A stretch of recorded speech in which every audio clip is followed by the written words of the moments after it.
കൂട്ടായിരിക്കുമ്പോഴും നമ്മൾ ആ മഹത്വം തിരിച്ചറിയുന്നില്ല.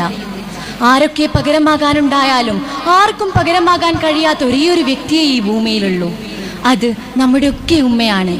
അതെ, ഇന്ന് ഞാൻ പറയാൻ പോകുന്ന കഥയുടെ പേരാണ് ഉമ്മാന്റെ സമ്മാനപ്പൊതി. കഥാരചന മിൻഹ ഇക്ബാൽ. എന്നും വിളിക്കുന്ന ഉമ്മെന്ന് വിളിച്ചിട്ടില്ല. കുത്തിയിട്ടിരുന്ന ഫോൺ എടുത്ത് ഉമ്മാന്റെ നമ്പറിലേക്ക് അടിച്ചു നോക്കി. എടുക്കുന്നില്ല. എന്തു പറ്റി? ഇന്നലെയും കൂടി വിളിച്ചതാണല്ലോ. ഇന്നലെ വിളിച്ചപ്പോ ഫോൺ കേടാവാനായതൊക്കെ ഉമ്മ പറഞ്ഞിരുന്നു. ചിലപ്പോൾ ഫോൺ കേടുവന്നത് കൊണ്ടാവും. തൃപ്തിയില്ലാത്ത മനസ്സിനെ സ്വയം പറഞ്ഞു സമാധാനപ്പെടുത്തി. ഉമ്മാക്ക് ഞാനെന്ന് വെച്ച ജീവനായിരുന്നു. എനിക്ക് ഉമ്മനെയും. എൻ്റെ കുട്ടീനെ ഹോസ്റ്റലിക്കൊന്നും വിടേണ്ട. ഹോസ്റ്റലിൽ നിൽക്കുന്ന കാര്യം പറഞ്ഞപ്പോൾ എൻ്റെ ഉമ്മ മാത്രമാണ് എന്നോട് ഇങ്ങനെയൊക്കെ പറഞ്ഞത്. പിന്നീട് മനസ്സില്ലാ മനസ്സോടെ ഉമ്മയും സമ്മതിച്ചു. എൻ്റെ കുട്ടി ക്ഷീണിച്ചല്ലോ എന്നും പറഞ്ഞ് കെട്ടിപ്പിടിച്ച് മുഖത്തൊരു ഉമ്മയും തന്ന് ഉമ്മനെ പൂമുഖത്തേക്ക് സ്വീകരിക്കുമായിരുന്നു. പിന്നെ സ്വർഗമാണ്. ഇറച്ചിയും ചോറും പൊരിച്ചതും തുടങ്ങി എനിക്കിഷ്ടമുള്ള എല്ലാ വിഭവങ്ങളുമുള്ള കുറഞ്ഞ ദിവസം. എൻ്റെ കുട്ടി ആരോടും കളവ് പറയണ്ട, ആരെയും കാട്ടണ്ട, ഒത്തുനിസ്കാരങ്ങളൊന്നും ഒഴിവാക്കരുത് കേട്ടോ. ഇങ്ങനെ പല ഉപദേശങ്ങളും തന്നുകൊണ്ടായിരുന്നു ഉമ്മ എന്നും എന്നെ ഹോസ്റ്റലിലേക്ക് അയക്കാറ്. പിന്നെ കരഞ്ഞുകൊണ്ടൊരു ഉമ്മയും. ആ ഉമ്മയേക്കാൾ മറ്റൊന്നും എൻ്റെ ഹൃദയത്തിൽ ഇതുവരെ പതിഞ്ഞിട്ടില്ല. എപ്പോൾ ഹോസ്റ്റലിലേക്ക് പോകുമ്പോഴും ഉമ്മ എൻ്റെ ബാഗ് നിറയെ പല പലഹാരങ്ങളും കൊണ്ട് കുത്തി നിറക്കുമായിരുന്നു. മോൻ അവിടെ പോയി കഴിച്ചോണ്ടി, ഉമ്മച്ചി ബാഗിൽ വെച്ചിക്കണം കേട്ടോ. എത്ര വേണ്ടെന്ന് പറഞ്ഞാലും ഉമ്മ കേൾക്കില്ല. പക്ഷേ ഉമ്മ തന്നത് തന്നെയായിരുന്നു പലപ്പോഴും എൻ്റെ വിശപ്പകറ്റിയത്. പറയാനൊന്നുമില്ലെങ്കിലും എന്നും വിളിക്കും, മോനെ നീ എന്തേലും കഴിച്ചോ? ഇങ്ങനെ ചോദിക്കുന്ന ഒരാളെ ഈ ഭൂമിയിലുള്ളൂ. അതെൻ്റെ ഉമ്മയാണ്. ഇന്നലെയാണ് അവസാനം വിളിച്ചത്. എന്തെന്നില്ലാത്ത സന്തോഷമായിരുന്നു ഉമ്മാക്ക്.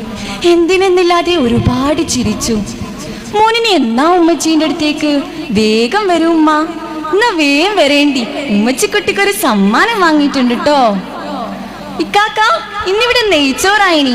പെങ്ങളെ കുശലം പറച്ചിൽ കേട്ടിട്ട് എനിക്ക് സങ്കടം വരുമെന്ന് കരുതിയിട്ടാവണം ഉമ്മ അവളെ ശകാരിക്കുന്നുണ്ടായിരുന്നു. എൻ്റെ കുട്ടി സങ്കടപ്പെടേണ്ട, മോന് ഇവിടെ വന്നിട്ട് ഉമ്മച്ചി ഇറച്ചി ഉണ്ടാക്കി തരണ്ടട്ടോ. ഇതും പറഞ്ഞു വെച്ചതാണ് ഉമ്മ. ഡാ, നിനക്കൊരു ഫോൺ കോൾ ഉണ്ട്, വേഗം ഓഫീസിലേക്ക് ചെല്ലാൻ പറഞ്ഞു.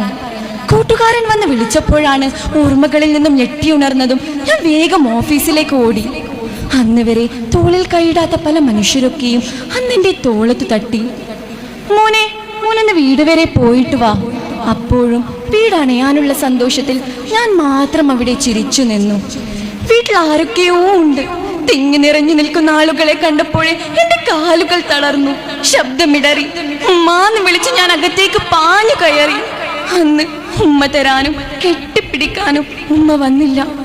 അകത്തേക്ക് കയറിയതും എൻ്റെ ഉമ്മയുണ്ട് നിസ്കാരക്കുപ്പായത്തിൽ ചിരിച്ചു കിടക്കുന്നു.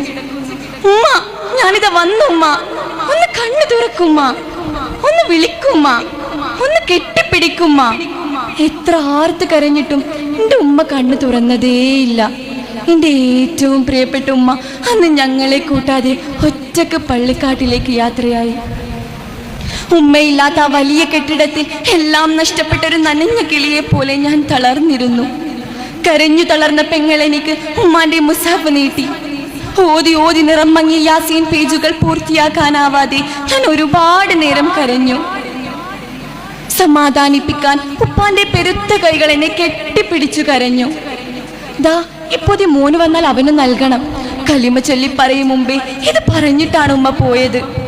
മോനൊരു സമ്മാനമുണ്ട് കേട്ടോ. ഉമ്മാന്റെ ശബ്ദം അവന്റെ ചെവിയിൽ ആഞ്ഞു പതിച്ചു. ഉമ്മാന്റെ ശബ്ദം അവന്റെ ചെവിയിൽ ആഞ്ഞു പതിച്ചു. കരഞ്ഞു തളർന്ന കണ്ണുകളുമായി അവൻ മെല്ലെ അത് തുറന്നു നോക്കി.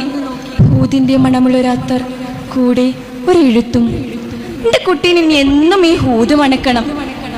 എൻ്റെ മോന് വേണ്ടി ഉമ്മാന്റെ ഫോൺ വിറ്റ് വാങ്ങിയതാണിത്. ആർക്കും കൊടുക്കരുത്. പകരം ഉമ്മാന്റെ ഖബറിലേക്ക് എന്നും ഒരു യാസീൻ ഓതണേ. ഞാനില്ലെങ്കിലും എന്നെ കാണാൻ മോൻ വരുമെന്നറിയാവുന്നത് കൊണ്ട് തന്നെ അടുക്കളയിൽ മോൻക്ക് ഏറ്റവും ഇഷ്ടപ്പെട്ട നെയ്ച്ചോറ് ഉണ്ടാക്കി വെച്ചിട്ടുണ്ട് ഉമ്മ. മോൻ വിശന്നിരിക്കണ്ട, വേഗം പോയി കഴിച്ചോണ്ടി. എല്ലാം ഇട്ടെറിഞ്ഞ് അവൻ അടുക്കളയിലേക്ക് ഓടി. ഹൃദയത്തിലെ മൂടിവെച്ച സ്നേഹം പോലെ എനിക്കായി ഉണ്ടാക്കിയ നെയ്ച്ചോർ ഉമ്മാന്റെ തണുത്ത ശരീരം പോലെ തണുത്തുറച്ചിരുന്നു. സ്നേഹദാഹത്തിൽ കൊതി തീരാതെ അവൻ ഉമ്മാന്റെ നനവുണങ്ങാത്ത മീസാൻ കല്ലിലേക്ക് ഓടിപ്പോയി. അസ്സലാമു അലൈക്കും യാ ഉമ്മി. ശുക്രൻ.